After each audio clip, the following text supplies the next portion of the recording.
мы будем с вами говорить о том, что такое материя с точки зрения естествознания, о том, что такое вещество и поле, о том, каковы пространство и время с позиции современной науки. Поговорим с вами о том, например, является ли наша мысль вещественной, являются ли наши чувства и эмоции материальными, является ли продолжительность нашей жизни, продолжительность наших ощущений, чувств тем, что можно измерить. То есть мы с вами подойдем к тому, можно ли создать прибор, которым мы измерим, допустим, страх. Можем ли мы создать любометр, которым можем измерить, да, девушки, парень искренние чувства к нам испытывает или только притворяется. Мы направляем на него любометр и измеряем, может он нам врет, может ему просто ваша квартира нужна и прочее. Вот поговорим с вами вплоть до таких вещей. Максимально приблизимся от теоретических обобщений к самым важным моментам. Итак, материя. Вот ваш понятийный тезаурус для рубежного контроля. Можете его сфотографировать, только быстренько. Обратите внимание, мы с вами коснемся даже таких нюансов, как, допустим, киберпространство, как виртуальная реальность, как то, от чего сейчас не может никак отвлечься Алдияр. И даже поговорим о том, почему он не может от этого отвлечься. Ну, неприменимо к самому Алдияру, конечно же. Тоже вместе со мной ставшему звездой Ютуба, даже не зная об этом. Вот ваш общий план. Что есть материя, как классическая современная наука на нее смотрела и смотрит, и о том, является ли виртуальный мир частью материи, является ли ваше сознание, ваша картинка в голове частью материального мира, или это что-то другое все-таки. Итак, начнем с вами с определения материи. Что это такое? Ну, начнем с первого мыслителя, который одним из первых обозначил понятие материи. Первый считается, первый мыслитель-материалист Поль Анри Гальбах. Он дал определение материи как все, что воздействует на органы чувств. Это 18 век. В 18 веке, в общем-то, считалось, что у человека есть 5 чувств. Зрение, слух, обоняние, осязание, вкус. Сегодняшняя наука далеко от этого отошла и говорит о таких человеческих чувствах, как, например, чувство равновесия, чувство высоты, когда ты находишься, например, на земле, ты можешь пройти по досточке, но эту же досточку между двумя высоченными зданиями протянуть вы ни за что по ней не пройдете, хотя, казалось бы, какая разница, потому что чувство высоты вам будет мешать. Глядя, например, на спуск со ступеньки вниз со второго этажа на первый, вам не страшно, но точно такой же, например, обрыв на 10-м этаже для вас будет чудовищным. Так что современная наука говорит примерно о 20-22 чувствах. Применяя это к определению, которое на экране, все, что мы можем с помощью этих чувств зафиксировать, является материальным. Один мой знакомый рассказывал, как он открыл месторождение урана на вкус. Он ехал по монгольской степи на своем уазике и ощутил привкус железа во рту. Он немедленно остановился, вытащил счетчик Гейгера, тот запиликал. Есть то, что мы можем определить, как определить радиацию. Ты ее не увидишь, ты ее не услышишь, но можно определить, например, с помощью прибора или совершенно косвенными какими-то ощущениями. Вот. Но чувство – это вещь достаточно сложная. Это определение самое первое, и оно очень мало нам поможет для определения того, что такое материальный мир. Вот чтобы вам погрузиться в актуальность темы. Например, думая о том, моя мысль, которая у меня сейчас в голове, является ли она материальной? Если мысль материальна, значит теоретически мы можем ее залить в пробирку, или записать на флешку, или положить на полочку в каком-то далеком будущем с помощью приборов. Или моя мысль нематериальна в принципе. А если она нематериальна, то существует ли она? Это ключевой момент. Ваши чувства, которые вы испытываете, они ваши субъективные. Например, ты чего-нибудь боишься. Твое чувство это материально или нематериально? Если оно чувство материальное, значит теоретически ты можешь это чувство страха, например, от себя отрезать. Или, например, наоборот, пришить кому-нибудь другому какое-то чувство, которого у него нет. То есть вот она актуализация нашей с вами темы. Поэтому приближаемся к более сложному определению материи, которое дал один из главных популяризаторов философии Ленин. Вот здесь даже два определения сложных упрощены и сведены в одно. Во-первых, это объективная реальность, не субъективная, то, что кажется мне, или какому-то коллективному субъекту, а то, что действительно есть, даже если я этого не вижу. Как тот суслик в ДМБ. Ты его не видишь, но он есть. Вот, материя, ты ее можешь не видеть, но она существует. Это объективная реальность, данная нам в ощущениях, самых-самых разных. Причем обратите внимание на хвостик этого определения, независимо от нашего сознания. Я могу на нее не обращать внимания, на эту материю. Я могу не видеть, не слышать, не воспринимать ее никак, но как в том меме про суслика. Когда я был маленький, я спросил у своей мамы: мама, существуют ли инопланетяне? Мама мне ответила, как человек в науке достаточно продвинутый. Она говорит: если они есть, ты этого узнать не сможешь. Спросил: ну как это так? Отвечает дальше: потому что если они возникли в нашем мире, то мы их видим. Это углеродная форма жизни, питающаяся кислородом, состоящая, имеющая клеточную структуру и так далее. Но если они в другом мире возникли, значит они существуют таким образом, что наши средства чувств их просто не фиксируют. Поэтому он сейчас вот здесь может ходить инопланетянин, я его не увижу, моя рука пройдет сквозь него, я его не ощущу, я его не услышу. Вот просто потому, что он пребывает в том диапазоне материи, который я тупо не ощущаю. И я говорю, что этого просто нет. Но это скользкая тема. Я прямо сейчас уже увижу каких-нибудь батюшек, которые вдохновлены этими, и сейчас уже готовы вам вести свою проповедь про бесов, про ангелов и так далее. Вот мое рабочее определение материи, которое я использую. Оно такое комбинированное. То есть то, что на наши органы чувств воздействует, то, что мы действительно можем воспринять. В принципе, по большому счету, мое определение не сильно отличается от ленинского, за исключением вот этого момента. Воспринимаемая реальность, которая действительно существует, но не только для меня. Она воспринимаемая в принципе. То есть, если это можно изучить с помощью крайне сложного прибора, никто этого не увидит, не услышит без прибора, как тот суслик. Это есть. Итак, двигаемся дальше. Материя имеет два основных проявления. Вы уже к этому подготовлены, вы уже это знаете. Во-первых, это вещество, то есть непосредственно воспринимаемая часть материального мира. Вещество состоит из маленьких кусочков, из маленьких частиц, которым Ломоносов дал название корпускулы. Молекулы – это корпускулы, атомы – корпускулы. А электроны, протоны и прочее – это тоже корпускула, слово корпус, то, что имеет какой-то объем. Молекула состоит из атомов, атомы состоят из протонов, нейтронов, электронов. Вот. Те, в свою очередь, как считают современно, состоят из более маленьких частиц кварков, вот, про которые очень много всякого интересного пишется. Например, то, что у них внутренний объем больше, чем внешний. Как сумка Гермионы в Гарри Поттере, в которую можно запихать там половину всего дома, а она останется прежней. Или как палатка в том же Гарри Поттере, в которую ты заходишь, а внутри огромное здание, снаружи маленькая палатка. То есть это то, как, и, грубо говоря, те самые-самые маленькие частички, из которых сделаны атомы, не атомы, протоны, нейтроны, электроны, которые составляют атом, атомы составляют нам молекулы, молекулы нам составляют уже вещество непосредственно. Хотя бывает вещество, состоящее только из атомов. Поле – это среда вокруг вещества, обладающая свойствами этого вещества. Мы про это тоже достаточно много говорили. Вот, значит, сегодня говорили на прошлом занятии о том, что такое электрон. Это действительно частица или это траектория движения какой-то другой частицы. Современная наука успокоилась на отсутствии ответа на этот вопрос.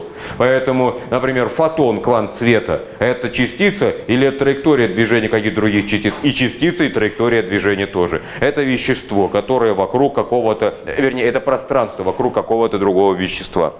Так, двигаемся дальше. Атрибут. Атрибут – это неотъемлемое свойство. Вот что является атрибутом, например, человека? Ну, наверное, разум. Руки, ноги у человека отобрать, он останется человек. Разум или совесть, да, что мы считаем атрибутом человека? Атрибут – это неотъемлемое свойство. Классическая наука говорит о трех атрибутах: пространство и время, о которых мы сейчас поговорим с вами отдельно, и движение. Оно несколько иначе воспринимается. Итак, пространство и время. Пространство.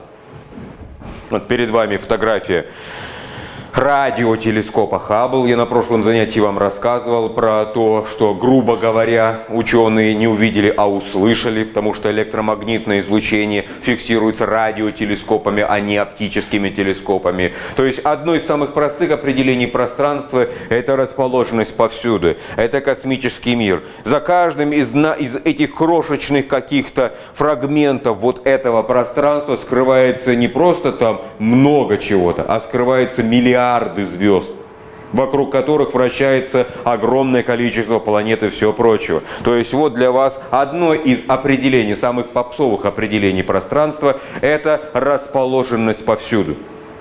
Некоторые любят это определение, я его терпеть не могу, но студентам нравится, поэтому вот вам одно из определений. Расположенность повсюду.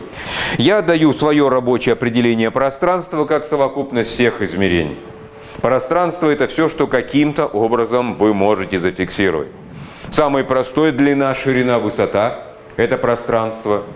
Но коэффициент скольжения, например, μ, это тоже пространство. Радиоактивность, все, что мы измеряем в омах, в вольтах, в амперах – это все пространственные характеристики. Вот если у предмета есть какая-то вещественная материальная характеристика, это обозначает, что предмет где-то существует. В каком-то измерении.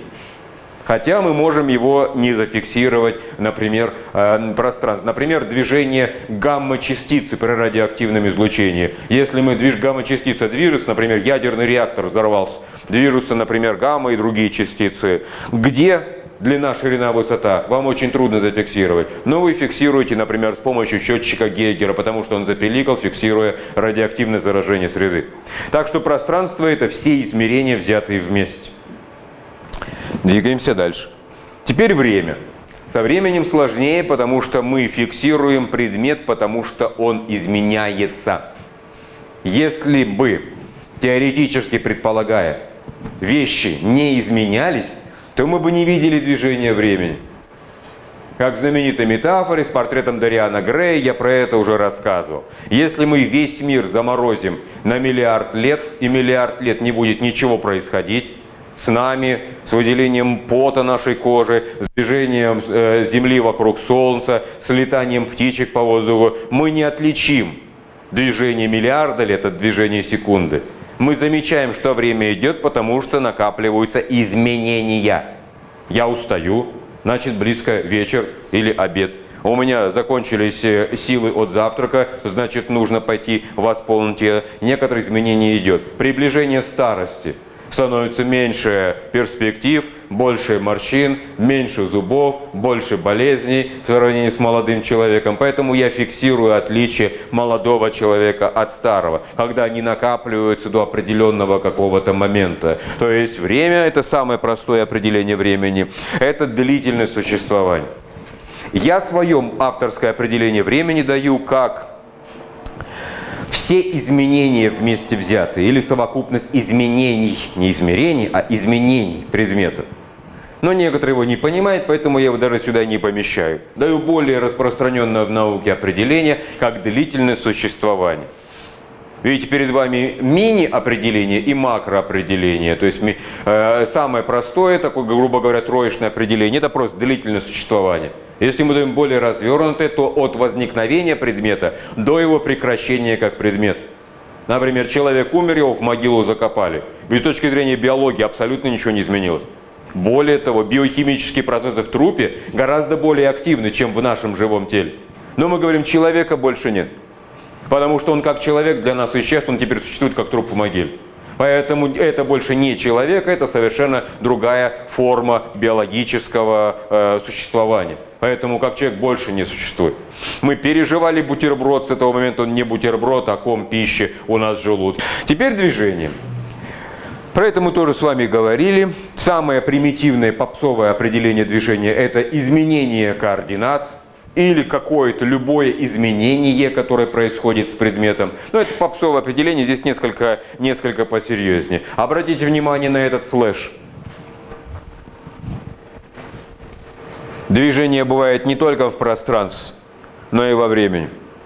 Это тоже движение. Наше бытовое восприятие движения весьма примитивно. Вот оно. Если предмет изменяется с точки зрения осей координат x, y, Мы видим, что предмет куда-то перешел. Но бывают другие формы движения, которые нам посложнее воспринять как движение. Например, движение воздуха. Мы, по крайней мере, можем заметить, а движение звука нам труднее воспринять. Движение света мы вообще не замечаем как движение. Мы включили свет, и мы в освещенном помещении. Мы открыли шторы, то же самое. Мы не воспринимаем свет как движение вот этих самых фотонов, квантов светового поля. Вот. Но бывают более сложные формы движения. Классическая наука говорила о нескольких формах движения, о 3. Тоже мы об этом с вами говорили. Самое простое, тупо x, y, z. Переместил в декартовом пространстве предмет по осям координат. Это механическое перемещение. Наше обыденное мышление, движение сводит просто к перемещению механического. Вот я движусь. Самое примитивное. Но классическая наука уже в XIX веке стала говорить, во-первых, о движениях внутри молекул. Молекулярное, химическое, например, на уровне биологии. То есть, к примеру, я сейчас вытянул руку, у меня происходит весьма сложно, рука неподвижна.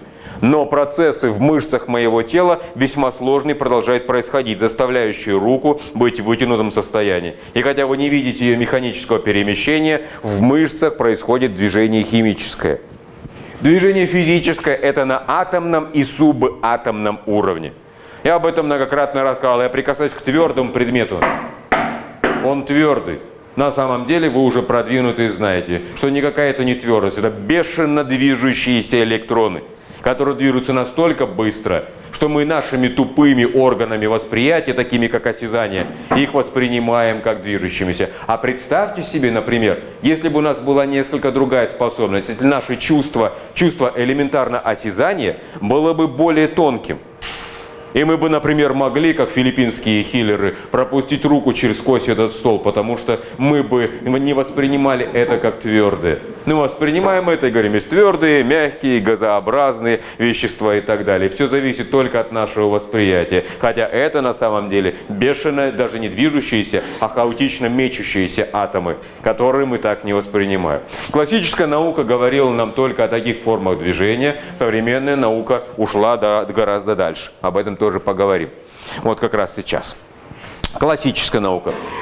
Значит, представление о движении. Вот то школьное, которое до сих пор мы осваиваем, потому что школьным педагогам весьма трудно соскочить с отполированных рельс на что-то новое, быть творческими, да и просто некогда какие-нибудь книжки читать. Ну какие школьные учителя физики Хокинга хотя бы читали? Поэтому нам по-прежнему продолжают говорить о трехмерности пространства. И хотя все уже знают про теорию относительности Эйнштейна, с нашей точки зрения мы не воспринимаем мир как движущийся, мы воспринимаем его как статичный. Длина, ширина, высота.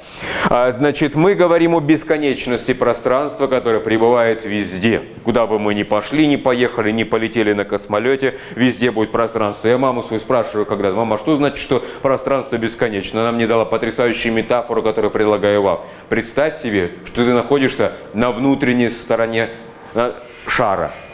Ты внутри шара, на внутренней его плоскости.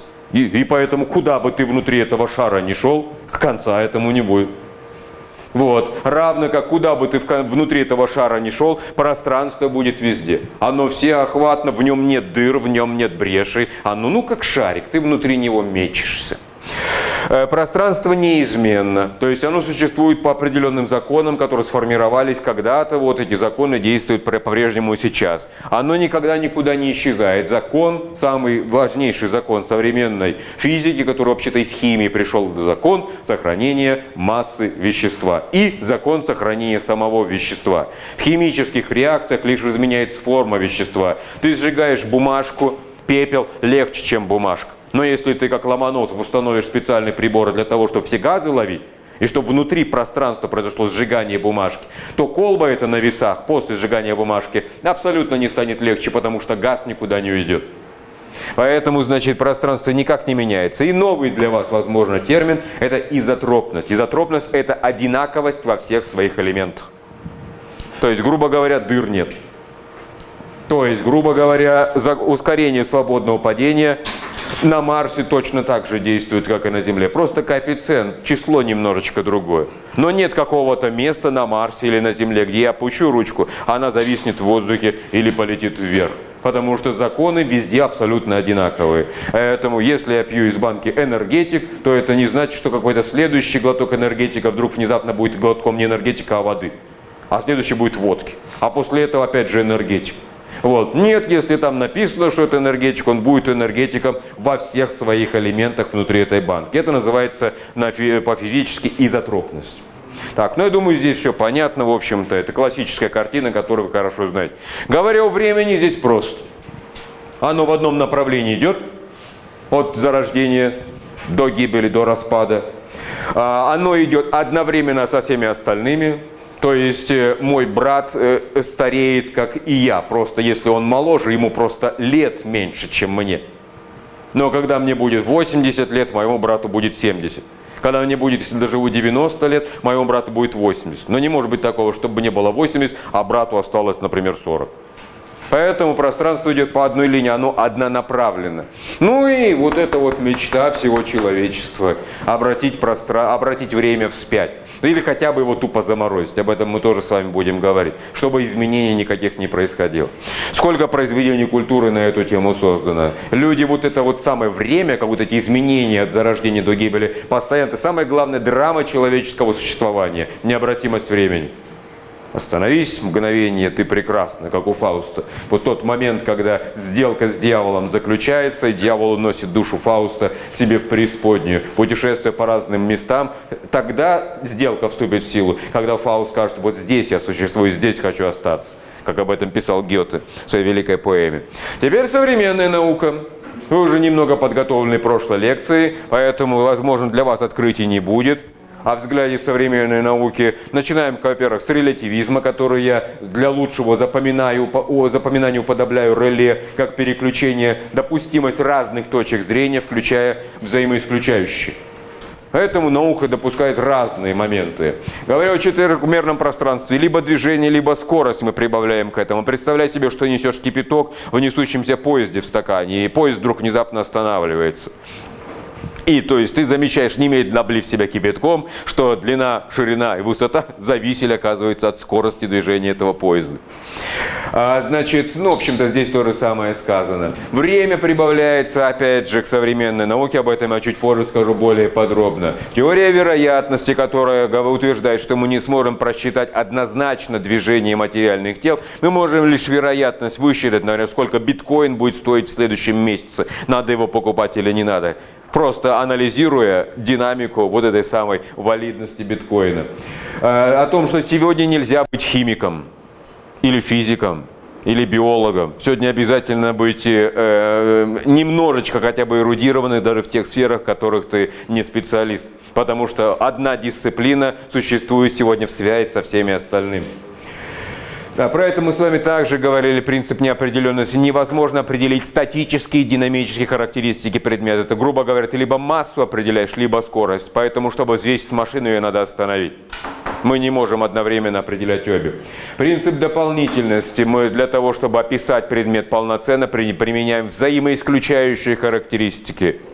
Например, студент, хороший студент, какой он в учебе и какой он, например, в каких-нибудь выступлениях, в тролливале, в какой-нибудь активности внеучебной, тогда мы получаем полную картину. И поэтому, когда, например, вы устраиваетесь куда-то и показываете свое портфолио, и там стоят хорошие оценки, но нулевая активность внеучебная, вам откажут.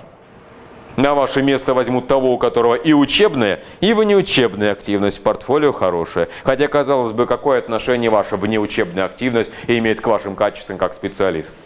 Принцип дополнительности. Суперпозиция или Шрёдингера, принцип наложения. То есть, помните кота Шрёдингера. И результаты эксперимента зависят от экспериментатора. От наблюдателя зависят результаты наблюдения. Как кот жив или мертв, вам скажет наблюдатель, который откроет коробку. А пока коробка закрыта, теоретически говоря, кот одновременно и жив, и мертв. Но Георгий открывает и говорит, кот, увы, жив. Увы, жив.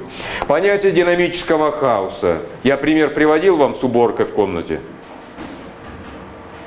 Ты перебираешься у себя дома, потому что решил пригласить, например, там, девушку, у тебя там в шкафу черти что творится, и ты все из этого шкафа, чтобы разобрать по деталям, вывалил на кровать. И тут в этот момент к тебе кто-нибудь заходит, и видит у тебя эту гору вещей, говорит, у тебя бардак.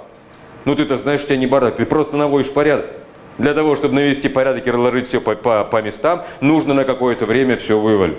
Но в какой-то момент восприятия это будет выглядеть как хаос.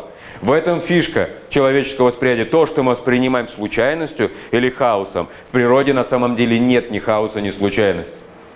На самом деле хаоса даже больше. Просто мы его не видим или стараемся не видеть. Мы вычленяем какие-то законы, пытаемся их обозначить, ускорение свободного падения, или как закон сообщающих сосудов. Вот. Но то, что мы не включается в эти законы, мы говорим исключение, или просто этого не видим, если камень вдруг улетает в небо. Но в природе на самом деле случайностей, ну как минимум столько же, сколько того, что мы называем порядком. Просто мы их стараемся не замечать. И на случайности основана теория эволюции, об этом я уже говорил. Ну и момент самоорганизации. К этому я тоже сейчас подойду более детально. Итак, начнем с теоретического, а потом перейдем к самому интересному, к практическому моменту. Про это я вам уже говорил, про корпускулярно-волновой дуализм, который заставил современных ученых думать о том, что нет четкой разницы между веществом и полем. Помните, я вам рассказывал про отца и сына, которые доказали по очереди, что электрон это частичка материальная, нате Нобелевскую премию. А сын доказал, что электрон это не частичка, это траектория движения другой частички, нате тоже Нобелевскую премию. Сын опроверг отца, казалось бы. Современная наука говорит о том, что разницы между веществом и полем на самом деле нет. Вот, опыт Юнга, так называемый двухщелевой, был одной из иллюстраций этого. Современная наука, не наука, вернее, а междисциплинарное направление под названием синергетика учит о возникновении порядка из хаоса. Опять же, обращаю ваше внимание, что это наше восприятие. Наша жизнь с точки зрения деревьев или камней, то совершенно по-другому расставит понятие хаоса и порядка по своим местам. Синергетика современная, опять же, возвращаясь, оперирует несколькими понятиями. Это бифуркация, флуктуация, аттрактор, которые страшно звучат, но на самом деле все очень просто.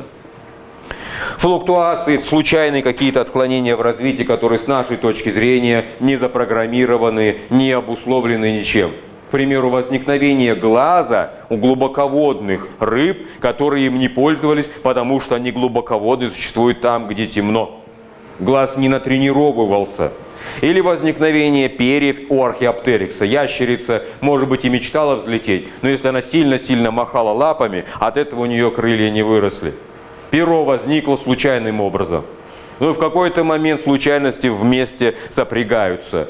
И, значит, ты начинаешь пользоваться тем, что раньше тебе было не нужно. Например, глазом, например, перьями, например, мозжечком, который возник. Превращение обезьяны в человека – это сопряжение нескольких случайностей одновременно. Это возникновение гипоталамуса, центра равновесия, с помощью которого я могу стоять на двух ногах, потому что четырехрукая обезьяна в своей повседневной активности имеет вообще только одну конечность. Остальными тремя она фиксирует.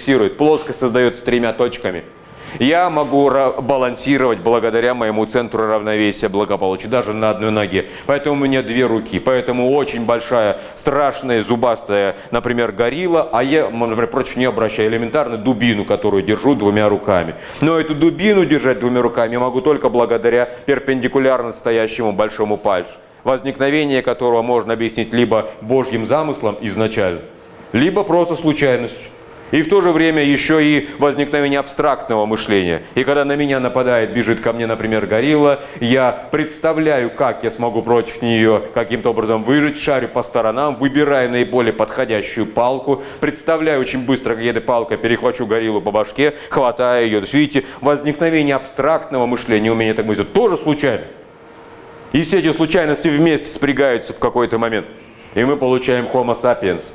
Вот. Но получается не случайно, а в точке бифуркации. Флуктуация – это случайность в отклонении в развитии, а бифуркация – это ключевой переход. Ты либо будешь другой, либо сдохнешь, либо тебя больше не будет. К примеру, современные рассуждения о таком психическом нюансе, как, например, аутизм. Если у человека есть проблемы в общении с окружающим миром, то, как правило, обратной стороной аутизма является умение предельно концентрироваться на деле, которое ты делаешь. Человек с сильнейшим синдромом Аспергера, который не мог на улицу выйти, чтобы купить еды, является изобретателем тамагочи, которое принесло ему миллионы и миллионы и миллион.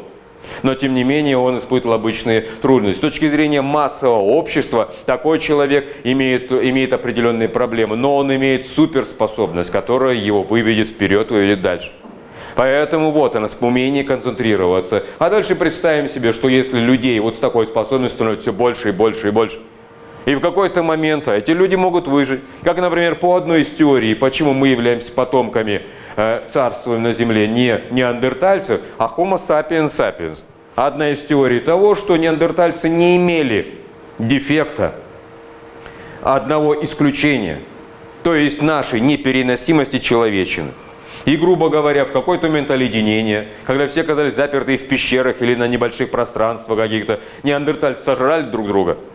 А наши с вами предки вынуждены были, поскольку человек человечину переносить не может. Начинается очень сильный тремор и отторжение мяса на химическом уровне. Поэтому либо мы должны были погибнуть, либо что-то придумать. И зона дискомфорта, близость к гибели, заставила нас придумать, как в эпоху Великого Оледенения, нам создать общество и выжить. Поэтому мы живем, а не неандертальцы. Хотя, к сожалению, были периоды до этого всего, когда они немножечко с нашими предками посмешивались. Ну и аттракторы – это траектории возможного развития. То есть, что будет, если А, если Б, если С. Поэтому современная наука просчитывает аттракторы. Поэтому, если вы спросите современного экономиста, а сколько будет стоить биткоин завтра, он предложит несколько вероятностей. Если случится то-то и случится то-то, включая даже такие нюансы, что если российская армия под Бахмутом пойдет в наступление, или если украинская армия в контрнаступление пойдет, то биткоин завтра будет стоить столько-то или столько-то. Казалось бы, какое это отношение имеет к миру современной экономики? Вот она оперирует теорией вероятности. Это все теории, опять же, равно как специальные и общие теории относительности Эйнштейна, о которых мы с вами достаточно много говорили. Вот, все вот эти нюансы про гравитацию, про восприятие светового луча, про искривление пространства. Об этом мы с вами говорили, лишь на некоторые пункты обращу ваше внимание. Самое простое иллюстрация специальной теории относительности. Два неподвижных стрелка, этими пластиковыми шариками, стреляющими друг в друга. Ни голубой не видит, что он движется или движется красный. Ни красный не видит ничего подобного. Они неподвижны оба относительно друг друга. Инерциальные системы отсчета неподвижные. Но что нам может показать это движение? Как разлетаются шарики? Если бы вот они не двигались по этому диску, шарики бы летели просто по-другому. Но момент импульса включается, и мы видим разлетание их в разные стороны. Вот говоря о специальной теории относительности, знаменитый мысленный эксперимент Эйнштейна с космическим лифтом, который утверждает основа общей теории относительности, что сила тяготения, которая заставляет предметы притягиваться меньше к большему в космических масштабах, это просто движение. Поэтому чем больше я движусь, тем больше ко мне притягивается. Вот. Поэтому если предмет находится в состоянии близко к скорости света, он обретает такие характеристики, которые имеет неподвижный предмет. Вот. Так, я думаю, здесь поняли, хотя бы на теоретическом уровне. Лоренцево знаменитое исчисление о том, что предмет, приближаясь к скорости света, сокращает линейные размеры. Поэтому, если я буду здесь двигаться со скоростью света, вы увидите, как я стал плоским. Но я скажу, ничего подобного, я плоским не стал. Потому что это измерение только со стороны. Вот. Дальше идем, это опять же мы говорим пока про теории. Также теория Эйнштейновский парадокс близнецов. Когда один, приближаясь к скорости света, замедляются все процессы. В том числе процессы старения. Процессы движения атомов и электронов в атомах в моем теле. Поэтому я, грубо говоря, менее старюсь, чем мой брат-близнец, не движущийся с такой скоростью. Поэтому, когда я к нему приближаюсь, оказывается, что я моложе, чем он. Это парадокс Эйнштейна или парадокс близнецов знаменитый. Это теории. Теория, равно как и одна из самых популярных теорий современной космологии и астрофизики, это теория Большого взрыва, которая утверждает, что примерно 13 миллиардов лет назад по нашему исчислению, Вся масса Вселенной была сконцентрирована в одной супер-пупер маленькой точечке. Она была одна, сингус, поэтому ее назвали сингулярная точка. И из-за суперконцентрации она вдруг рванула и расплескала все вещество по абсолютному пустоте, которая была вокруг. А поскольку эта пустота пустая, в ней нет ничего, что могло бы затормозить разлет вот этого вещества, поэтому оно и продолжает разлетаться до сих пор. Поэтому Вселенная расширяется. Это вещество, которое было суперсконденсированное, самое простое вещество во Вселенной. Какое? Самое простое вещество. С чего начинается таблица Менделеева? Водород, конечно же. Вот. Но из-за различных условий в нем начались внутри термоядерные реакции, которые понапревращали водород во всю остальную таблицу Менделеева. Возникли разные химические элементы, между ними возникли разные взаимодействия. Сильные, слабые, электромагнитные, гравитационные. Космические тела стянулись друг к другу, образовались вселенные. Во вселенных образовались звезды, которые заставили объекты крутиться вокруг себя, приближаться и удаляться по одной орбите. Возникли планеты. На одной из планет возникли уникальные условия. Такой бульончик возник, в котором молекулы очень сложные соединились в комбинацию. И вдруг случилось чудо. Эта молекула начала пульсировать, питаться и размножаться, передавая данные по наследству. Возникла жизнь. И эта жизнь в Мировом океане благополучно жрала друг друга, пыталась размножаться, но однажды эта жизнь придумала абстрактную картинку в своей голове. Возникла высшая форма жизни, это человеческое сознание. Вот, так что все, видите, связано с теорией Большого взрыва. И даже если мы даем обратный отсчет этому, если мы принимаем, если у вас аналитическое мышление, то 13 миллиардов лет назад, это с нашей точки зрения, потому что мы внутри Большого взрыва существуем. А если мы на минуточку выйдем наружу, то это все произошло только сейчас. Вот прямо сейчас Большой взрыв был, если я стою снаружи. Потому что разные системы отсчета. Для меня взрыв идет время. Для того, кто стоит снаружи, тут прямо вот сейчас только что произошло. Ну что, какая жизнь? Какой Гагарин в космос полетел? Это все происходит одновременно. Так, немножечко другой взгляд на эту же самую тему. Знаменитое Эйнштейновское уравнение, которое связывает вместе массу и ускорение, то есть, грубо говоря, скорость, еще более грубо говоря, движение. То есть энергия зависит от того, насколько предмет массивен, и от того, насколько он ускоряется. От этого все это вместе связано. То есть если пропустить несколько промежуточных точек, то вещь и энергия – это одно и то же. Грубо говоря, Солнце, вот этот пульсирующий факел в космосе, потому что Солнце – это комок горящего водорода. И солнечный свет, в котором мы находимся сейчас, обменные процессы в нашем организме, например, переваривание утреннего бутерброда, или, например, сонливость, которая вас охватывает, потому что аудиторию не проветрили, это одно и то же. Солнце – кусок водорода горящий, и мое хлопанье глазами – и мое размышление о том, как лучше провести лекцию, это одно и то же. Это, конечно, настраивает на всякую метафизику пантеизма, типа, например, даосизма, индуизма, даже буддизма отчасти. То есть вещество и энергия – это одно и то же. То есть нет разницы между тем, что дает Солнце, и самим Солнцем. Вот все вместе связывает эта знаменитая формула Эйнштейна. Теперь кончаем с болтовней и поговорим о том, что ученые реально пальцами, как говорится, смогли пощупать. Потому что до этого момента это были действительно не гипотезы, а действительно теории, имеющие подтверждение, но это были концептуальные определенные подходы. А теперь поговорим о том, что смогли, грубо говоря, увидеть, пощупать и так далее. Во-первых, Большой адронный коллайдер, который создан на территории Европы, на территории даже нескольких населенных пунктов. Это огромное подземное кольцо. Для чего это кольцо сделано? Видите, диаметр 27 километров. Вот так оно выглядит внутри. Грубо говоря, это электромагнит. Это кольцо внутри, состоящее из электромагнита. Для чего это все сделано? Для того, чтобы определенную частичку, схема. Она несложная, хотя на первый взгляд кажется так.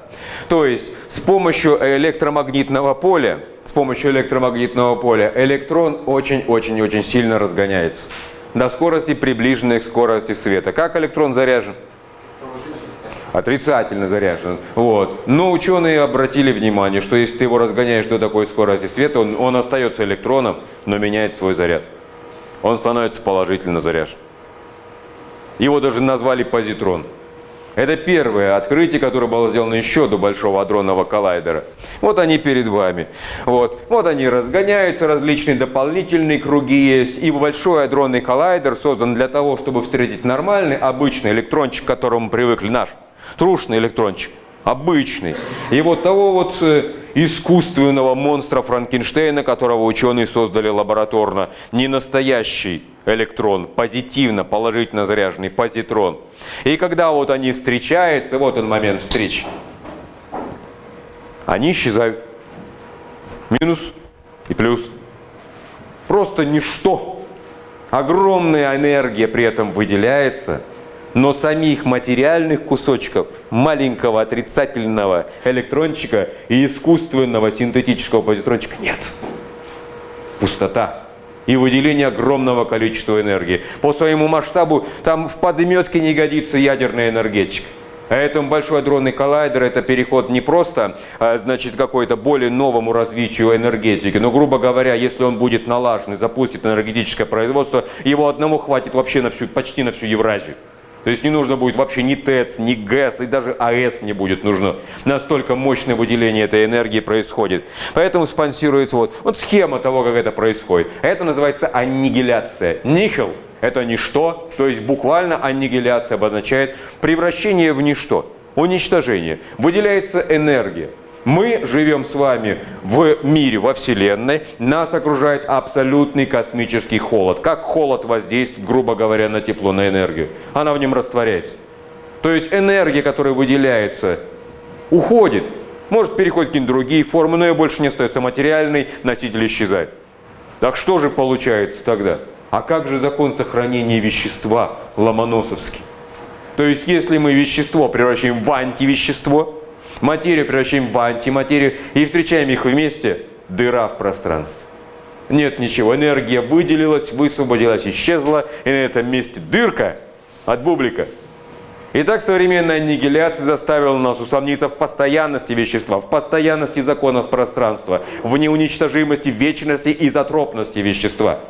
Так, может быть, в космосе действительно существуют процессы и не только возникновения звезд, но и их самоуничтожения. И существуют места, где нет материи вообще.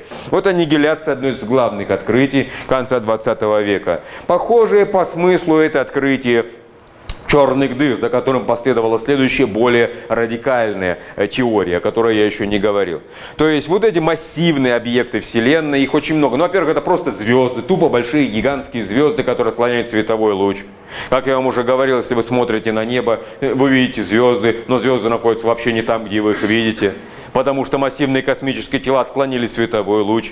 Но их хоть вычислили, а есть супермассивные тела, которые не имеют никакого очертания. Вот их назвали черными дырами, которые, грубо говоря, затягивают в себя все виды энергии, все виды излучения, наружу не упускает ничего. Поэтому ты черную дыру не увидишь. Ты на нее посветишь, она поглотит твой луч света, ты в нее зайдешь и не вернешься. И не чтобы рассказать нам, как это происходит дальше.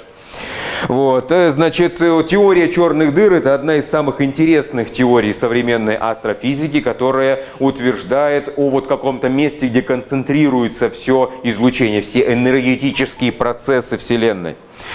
Черную дыру по определению увидеть невозможно, но, значит, в сети фигурируют компьютерные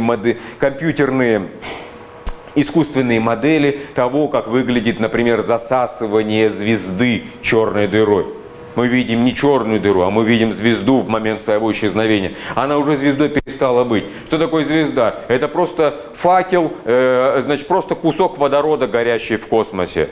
Значит, и когда звезда засасывает, он прекращает, и он расстает своими очертаниями какими-то. И вот мы видим примерно вот такую вот Вот такой вот круг. И значит, дальше ученые пошли дальше и начали рассуждать о том, а что же происходит, собственно, с этой энергией, которую захватывают эти черные дыры, куда она девается. Ведь закон сохранения энергии нам говорит о том, что она не исчезает, просто в какие-то другие формы переходит. Если мы суммируем всю эту энергию от всех звезд, которые были, которые исчезли, то куда энергия это переходит? И ученые пришли к радикальной, современной, самая радикальная теория – это теория темной материи. Обратный ход от уравнения Эйнштейна E равно mc квадрат. Раз энергия зависит от массы, значит масса зависит от энергии. Значит, может быть обратный ход, энергия обратно превращается в массу. Но это, друзья, другая масса, как у Симпсонов. Это похоже, томатный соус похож на кетчуп, выглядит как кетчуп, на вкус как кетчуп, но, брат, это не кетчуп. Также и темная материя. Она, значит, имеет определенные законы, но вы ее не увидите, потому что вы живете не в антиматериальном мире, а в материальном мире. Поэтому, значит, одна из самых популярных сегодняшних теорий – это теория Dark Matter. Темная материя, которую мы не можем никакими нашими, не только глазами, ушами, даже нашими приборами обнаружить. Вот он, этот суслик, которого мы смотрим, и в упор его не видим. Мир состоит, причем, по мнению современных ученых, преимущественно вот такую вот схему дается. Примерно вычисляемый объект темной материи, который мы не можем обнаружить, она в какой-то момент ее переклинивает, и она превращается в то, что видим мы. Возникают новые звезды, сверхновые звезды, взрыв, концентрация, звезда сияет на небосводе. Через миллионы лет ее лучи к нам, может быть, даже придут, если не отклоняться. То есть мир – это не пустота, в которой прогремел большой взрыв. Мир – это ад, состоящий из темной материи, которая в каких-то моментах чуть немножечко переклинила в нее, и образовался вот такой вот крошечный кусочек Вселенной, который мы видим и говорим, что он есть, потому что мы его фиксируем. Но большая часть предполагаемая, а то, что дает эта темная материя, еще больше. И вот наш обитаемый мир. Значит, есть такой страшный фантастический фильм, называется он Event Horizon, «Сквозь горизонт». И там повествуется как раз о двигателе, который люди сделали для того, что это фильм ужасов фантастический, для того, чтобы преодолеть определенный скоростной порог, преодолеть скорость света. Сделали космолет, на кнопку нажали, он скакнул и преодолел те границы, которые природа установила для нас. И он вышел в этот мир темной материи, в мир темной энергии, а потом вернулся обратно. Но то, что делает нас людьми, исчезло. И люди превратились в совершенно страшные существа. То есть, грубо говоря, они хватанули там ада, и ад притащили к нам сюда. Ну, это одна из таких очень страшных, но очень емких иллюстраций того, о чем говорит речь. О чем говорится здесь. Потому что все наше представление, что такое право-лево, горячо-холодно, правильно-неправильно, добро-зло, это крошечный комочек. А большой мир, он регулируется другими совершенно законами. Так что двигаемся дальше. Поэтому с точки зрения современной науки все становится словами «Алисы в стране чудес», все страньше и страньше. Или в другом переводе все чудесатее и чудесатее. Потому что современные научные открытия все труднее и труднее интерпретировать и свести в единую систему. Я уже вам говорю, что четкую систему вам может дать только недоучка, который плохо понимает, у него мало сведений, он раз-два тяп-ляп и все вам свел в систему. Современный ученый чаще говорит: я не знаю, чем я знаю.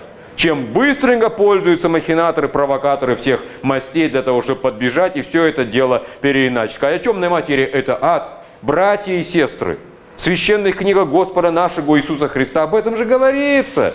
Поэтому что вам физику учить? Пойдемте лучше в церковь, покупайте свечки. Покупайте свечки, главное, покупайте и ставьте. Вот. И, например, об этом говорит, что на самом деле, что шайтан миром правит. И то говорится, как шайтаном быть. Если ты истинный правоверный мусульман, можешь ли ты терпеть власть шайтана над твоей жизнью? Ты знаешь, что нужно делать. Вот, так что тут же этими вот брешами пользуются различные провокаторы, махинаторы, прохвосты, для того, чтобы вот это незнание обратить против нас же, против человеческого общества, потому что человека незнание бесит. Нам становится страшно, а страх – это самый главный демотиватор. Почему в наше время смартфонов мы видим расцвет чудовищного варварства? Точек зрения, которые там в Средневековье были нормальными. А теперь, значит, они заново возрождаются. Отношение к людям, к вещам, к материи, к веществу. Потому что вот эти самые бреши, их трудно интерпретировать, проще наврать. И человек легко пойдет, словами Цветаевой, значит, нас возвышающий обман. Когда религия дает нам неправильную, страшную, чудовищную картину мира, но она, нас успокаивает, потому что в религии все связано вместе, мотивирует на то, чтобы завтра не голову в петлю сунуть, а пойти на работу. Ибо сказано и так далее. 6 дней делай все свои дела. Так что вот к чему приводит современная наука в представлении, допустим, о пространстве. Слайд перед вами. Вместо того, чтобы предложить какую-то целостную классическую схему, какая нравится школьным учителям по физике, по химии, даже по биологии, скорее отрицается вот это самое без. Если большой взрыв, он летит, все вещество в разные стороны, то где конец этим сторонам, где ресторанчик на краю Вселенной? Более того, возникает даже обратная теория, как вы сами говорите, что в какой-то момент закончится этот разлет, и вступят в действие другие силы, начнут слет обратно. Мы прибавляем скорость сюда, это и одна из немногих характеристик, которые можно описать. Дискретность. Новый для вас термин. Дискретность – это прерывистость. Изменчивость, то есть если пространство и время зависит от скорости, мы разгоняем объект, пространственно-временные характеристики меняются. И, может быть, аннигиляция существует и в большой природе, вне нас, поэтому пространство, может быть, можно уничтожить в ничто, в нихил. И анизотропность, то есть неодинаковость во всех своих в разных своих элементах. То есть, грубо говоря, я делаю глоток энергетика, а он уже не энергетик, а что-нибудь другое, водичка. А следующий глоток снова энергетик, а потом глоток водка, а потом глоток вода, а потом глоток космический вакуум. Все страньше и страньше. Да, заставляет задуматься. Говоря о времени, взгляд современной науки. Можно время расщепить, как представляют современные ученые. Оно и расщепляется. Мы, глядя на небо, можем видеть звезды, которых не только те, которые миллионы лет назад возникли, но те, которых миллионы лет уже нет. А мы видим летящий от них луч света и думаем, что она есть. Соответственно, и мы сами считаем, вот, любимая, я подарю тебе вон ту звезду, говорю я девушке, соблазняя ее. Любимая-то есть. Вот и как в мультике подарок звезды может растянуться на длительный период, от 3 минут до 20 лет, или 3-летнего кризиса семейных отношений, но звезды-то уже давно нет этой. Что ты ей дарил? Вот, значит, может быть фантазия, может быть даже попробовать его перезапустить назад, разогнать, например, эту машину до скорости выше, чем скорость света, и может быть даже получитесь с вопросом. Это очень большой вопрос, это мечта, это гипотеза. Говоря о движении, современная наука прибавляет другие формы движения, которые мы зачастую не фиксируем как движение. Например, жизнь. Процесс от зарождения в яйцеклетке зародыша ребенка и до похорон старика в могиле. Это биологическое движение. Или даже несколько просто иначе. Я просто стою, не движусь, у меня внутри просто идет процесс старения, например, клеток кожи, вырастания волос, ногтей и прочее. Это биологическое движение. Психическое движение, те процессы, которые происходят у нас в психике. Я говорю, например, человеку, собака подошла. Я фиксирую просто как факт. А у человека немедленно вбрызгивается какой-то гормон, и он начинает психовать.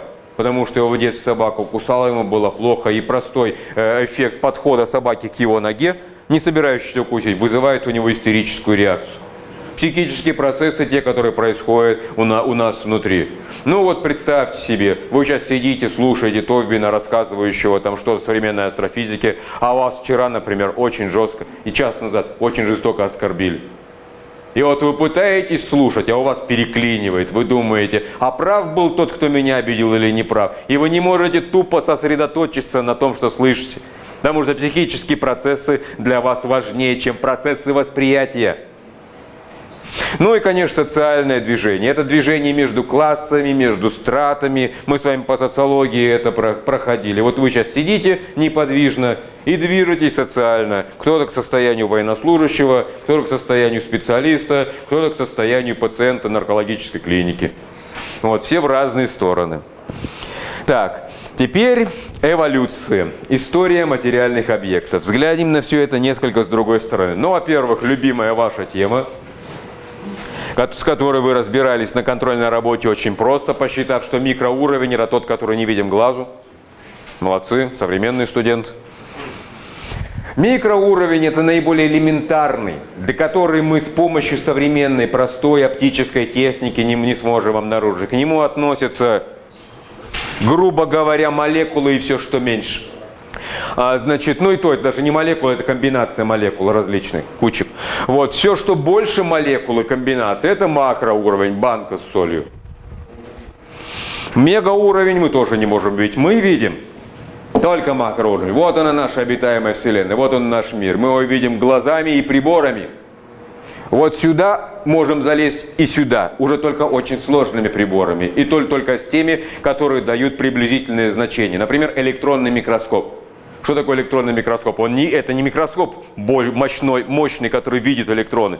Это компьютер, который вычисляет примерно гипотетически, где находится электрон, он вам его рисует. Он его не видит. Или современный радиотелескоп, который улавливает не световое, а электромагнитное излучение, и для вас его рисует как красивую картинку звездного неба. Или вот эти красивые насовские картинки космоса. Это мегауровень. Итак, теперь дальше идем. Возникновение мегауровня из микроуровня объясняет современная теория Большого взрыва. Об этом я уже, в общем-то, подробно сказал. На это все потребовалось время, которое мы фиксируем только исходя из своей системы координат. Вот более усложненная иллюстрация того, как происходила эволюция всей Вселенной. Вот возникновение жизни, вот этот хвостик, который там внизу за микрофоном находится, он нам не интересен, мы его не видим. Но дальше вы видите мир возникновения литосферы, мир первых каких-то позвоночных, беспозвоночных, вернее, затем позвоночных, мир динозавров вы видите. И вон где-то там уже в конце этого хвостика уже где-то переход к нашему с вами пространству. То есть, когда все это произошло? Ну, примерно по современным подсчетам возникновение Земли случилось приблизительно около 4,5-5 миллиардов лет назад. То есть на всю эту схемку до нас, любимых, понадобилось около 5 миллиардов лет. Возникновение жизни тоже где-то там в глубоких дебрях находится. Человек, который звучит гордо, кто помнит дату, когда человек возник? 210 тысяч лет назад. И мы это фиксируем, находя результаты человеческой деятельности. А цивилизация, как образ оседлой жизни, возникла примерно 9 тысяч лет назад. Старейшей цивилизации Северной Африки. Вот. Так что эта схема продолжает развиваться. И думая об этом, мы делаем самую простую, вот такую примитивную схему. Это эволюция материи. Сначала это просто вещество. Потом вещество живое, потом вещество разумное. В чем заключается эволюция? Что заставляет материю развиваться? У Маркса есть определение как саморазвивающаяся сила. Это одна из теорий, это теория тепловой смерти. Объект распадается, прекращает быть объектом, когда его температура равна температуре окружающей среды. Но камню с этим справиться сложнее, чем микробу, который может просто-напросто передвинуться, покушать и прочее. То есть вот эта тепловая смерть, она живыми объектами отодвигается чуть подальше. Если, например, капля будет капать на камень, в камне будет выбоина. Метафорически выражаясь, камень исчезнет. Если капля будет капать на неподвижный коралл, коралл отодвинется. Или на нем вырастет какой-нибудь выступ, чтобы капелька стекала, не нанося ему на разрушение. Потому что коралл живой. Если это не коралл, а, например, хладнокровный какой-нибудь крокодил, он может уплыть из того водоема, где стало холодно. Но если ему некуда уплыть, крокодил погибнет. А если нам станет, например, теплокровным, холодно, мы вздрагиваем. Обращали внимание, что когда помещение холодное, мы вздрагиваем. Микродвижение мышц заставляет нас взбодриться, лучше течь кровь, и мы восстанавливаем. То, что у нас одна и та же температура. Будь мы в жаре, если будете ходить по пустыне Гоби, где 50 градусов снаружи, у вас будет 36,6. Если вас голеньких на Северный полюс поставить на льдину, вы будете дрожать от холода, но у вас внутри будет 36,6. Ну, пока не замерзнете насмерть. Вот, когда вы выровняете свою температуру с окружающей средой. Но в отличие от белых медведей, которые одним образом подготовлены, в отличие от, например, перекати поле в пустыне Гоби, допустим, у нас есть одежда. У нас есть батарея, которая дает тепло. У нас есть просто планы на переезд в город, где теплее жить. Потому что у нас есть абстрактная способность к абстрактному мышлению, которую мы называем разумом. Вот это самая простая схема. А теперь размышляйте дальше. Так что получается, с какого цвета полоски у уссурийского тигра? У вас возникла в голове картинка. Эта картинка есть результат вашего абстрактного мышления. Так к чему я вас сейчас подтащил? К тому, что ваше абстрактное мышление, картинка в голове, это тоже материя. Ударить ребенка кулаком в лицо, это хорошо или плохо? Представили себе в голове, представьте себе себя, ударяющего ребенка неповинного кулаком в лицо. Представили и вызвали у вас комплекс ощущений. Согласно этой схеме, вот эти моральные ощущения, которые возникли, являются также материальными. Грубо говоря, абстрактная информация, которая у меня в голове, не просто абстрактная информация, а даже моральные какие-то категории, например, хорошо или плохо, взрыв негодования, или, например, волна похоти, или, например, уколы ревности. Это тоже материя, такая же, как снежный комок, или как кусок камня, или как горящий водород. Вот. Мы считаем, что человек – это вершина. Об этом мы уже с вами говорили. Развитие, потому что человек об этом говорит.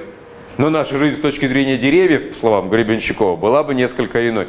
Поскольку мы считаем, что мы весь мир покорили, и мы находимся на вершине пищевой цепочки, мы можем манипулировать жизнью, то мы и являемся вершиной, венцом мироздания. Выше нас ничего нет. А если мы просто предположим, что вот эти самые образы, вот эти картинки, моральные суждения, ценности, информация, которая есть у нас в головах, в компьютерах, в смартфонах, в серверах, научится сама с собой общаться без нас. Ну, нужны ли мы будем вот этому миру информации?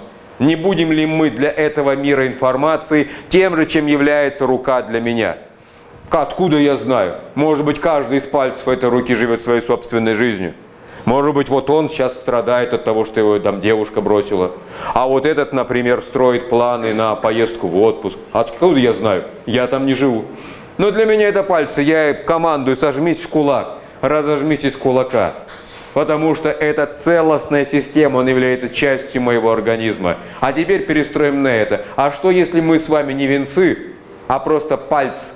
А информация – это то, что нас складывает в систему, которая говорит нам: ну-ка побежал, купил новый iPhone, потому что его выпустили, и ты бежишь. Ну-ка оделся, как, например, представитель какого-нибудь там бойс-бенда корейского, и ты оделся. Ну-ка выброси эту вещь, потому что она не модная. Ну-ка смотри на эту девушку с вожделением, потому что культура говорит тебе: она красивая, а вот это некрасивая, и ты реагируешь. Может быть, ты просто палец. Ноосфера, понятие, которое еще 100 лет назад было создано Вернадским и которое в разных интерпретациях в принципе до нас дошло. Мне, например, нравится, если вы английским владеете, обратите внимание, вот под каким термином ноосфера объясняется для англоязычных студентов. То есть сфера чистой мысли, в которой мы являемся лишь компонентами. И возникают уже вот эти все известные вам страшные фантазии. А что если не мы, а искусственный интеллект? А что если не мы, а сами машины? Или вообще как в «Матрице». В «Матрице» там даже не машины, там вообще программы. Причем программы были настолько развиты, что они научились друг другу сопротивляться. И тема второй матрицы – это попытки людей закорешиться с программами против очень большой программы. А тема третьей матрицы – это попытка Нео и программ скорешиться с самим информационным пространством против тех вирусов, которые решили его разрушить, которые стали свободны, против агента Смита. Что если это на самом деле более высокая фаза? Уловили мою мысль? Если абстрактное мышление – это высшая форма развития материи, так, может быть, мы уже просто будем устранены в какой-то момент. Или будем атовизмами, например, как соски там у мужчин, или как аппендикс, или как там кусочек внутреннего века. То есть никому не нужным остатком, который грустно думает, что он что-то значит в жизни, а на самом деле исполняет функции чего-то больше, чем он. Поэтому сегодняшние ученые предлагают вопрос: а что если это новые формы материи? Но мы с вами такие тупые, с нашими тупыми чувствами, без приборов, не могущие воспринимать даже примитивную радиоактивность или сейсмоактивность, которую тупые животные лучше нас воспринимают и без приборов. Они убегают из зараженной радиацией местности, а нам нужно, чтобы пиликало. Мы не чувствуем сами. Крысы чувствуют, что начинаются подземные толчки, а нам нужно, чтобы оповещение системы безопасности было. Без приборчика мы ничего не сможем. Так что, может быть, вот эта сама сеть, сам искусственный интеллект, или даже киберпространство, или даже информация новой формы материи. В заключении по несколько слов об этом. Разберем самую простую схему, о которой я говорил. Что если мы пальцы, аппендиксы, пупки и так далее, вот это информационные сети. Что если мы думаем о себе, а на самом деле мы уже давно превратились лишь в ее придатки. Грустная тема. Конечно, грустная тема, но далеко не самая грустная. Потому что, по крайней мере, для пальцев и даже для аппендикса в человеческом организме все-таки есть какое-то применение. Следующее рассуждение о том, что если эта сеть от нас освободится, и мы станем не нужны. Ну, как, например, мы вырезаем аппендикс. Вот. Когда я собрался в свое самое первое далекое путешествие, я, значит, беспокоился о том, что мой спутник, с которым я ехал, у него не вырезан аппендицит, а у меня вырезан. Я думал, что если от питания в страшных странах Азии у тебя будет аппендицит, кто тебе там его будет вырезать? Я предложил ему сходить и нормальный, здоровый аппендикс вырезать. Мы избавляемся от того, что может принести нам проблемы. Украшение организма. Родинка. Родимое пятнышко. Как это прекрасно на примере Мэрилин Монро. Но мы уже с вами продвинуты, мы знаем, что родинка – это не взорвавшаяся раковая опухоль. Поэтому лучше ее удалить, пока она не начала быть опасной. Вот. По что, если машины точно так же отнесутся к нам и начнут нас удалять, как мы удаляем родинки или родимые пятнышки на теле? Тема терминатора, да.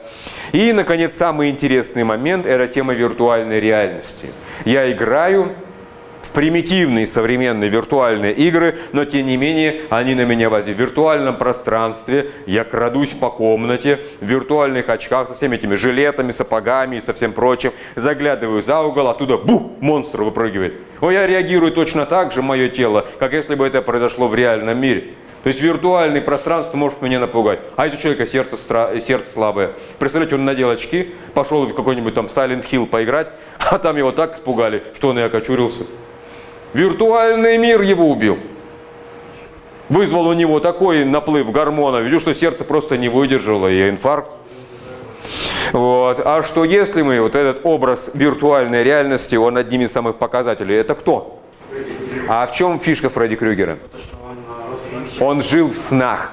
Он жил не в настоящем мире, но убивая в снах, он убивал и в реальном мире. Путешествуя по снам, то есть его нет.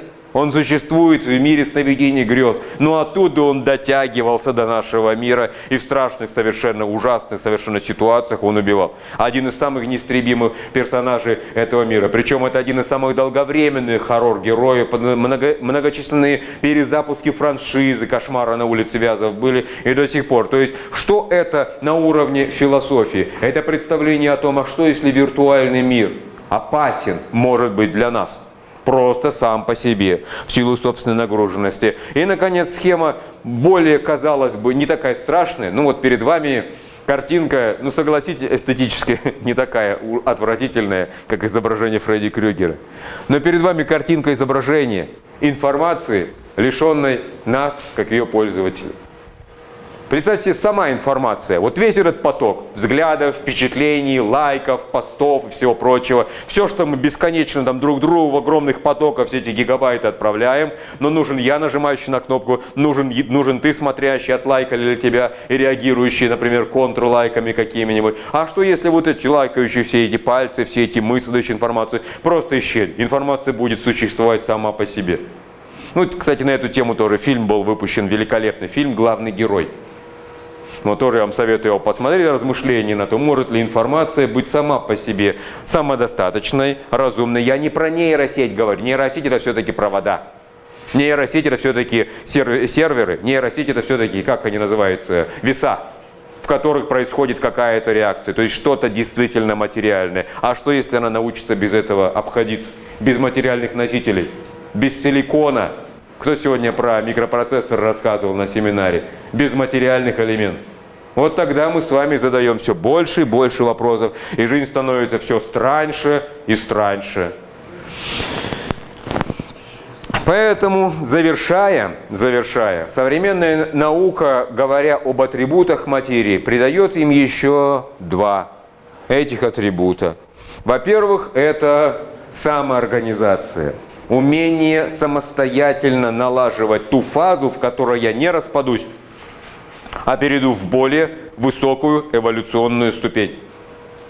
То есть сопротивление распаду, сопротивление черным дырам, сопротивление тепловой смерти, энтропии, сопротивление беспорядочности происходит в материальном мире благополучно, без нашего вмешательства в него. Само по себе. Это первый атрибут. Второй атрибут новый, видите, это отражение. А отражение – это фиксация в человеческом сознании. Отражение где? Метафора зеркала в нашем уме. То есть то, что наш ум может увидеть, зафиксировать, то мы называем материальным. То есть если я увидел камень, камень материальный. Я пощупал камень, камень материальный. Я посмотрел кино с Фредди Крюгером. Все, ставится в тупик. Реально что? Актер, игравший Фредди Крюгера, картинка на экране или сам образ Фредди Крюгера, который заставляет актер. Вот, так что, или наше впечатление от Фредди Крюгера. Так что ведь современных, когда мы рассуждаем о материальном объекте, мы используем вот эту характеристику, отражается, можем ли мы его каким-то образом зафиксировать. И если мы можем о нем говорить, мы можем, например, говорить, чем современный Фредди Крюгер отличается от Фредди Крюгера 80-х годов. Он на 10 сантиметров выше. Выше-то актер, мы понимаем, но мы же не актера видим в кино. Мы видим Фредди Крюгера, который выше, и когти у него немножко другие. И мы сравниваем две картинки и вычисляем, какая лучше, какой мимасик лучше, какая картинка более провокационная. То есть все это является атрибутом отражения. Ну, на этой ноте мы с вами закончим. Общий тезаурус вот дан вам. И, значит, последний момент, который я вам обращу, значит, законченность, это не означает, как вы поняли, что наука дает нам четкую точку зрения, четкое понимание. Она оставляет вопросы, как улыбку чеширского кота в книге про Алису в «Стране чудес». Кто заполнит эти бреши? Сами заполняйте. Сами думайте, читайте книжки, предлагайте свои варианты. Но самое главное, чтобы это только не было самообманом.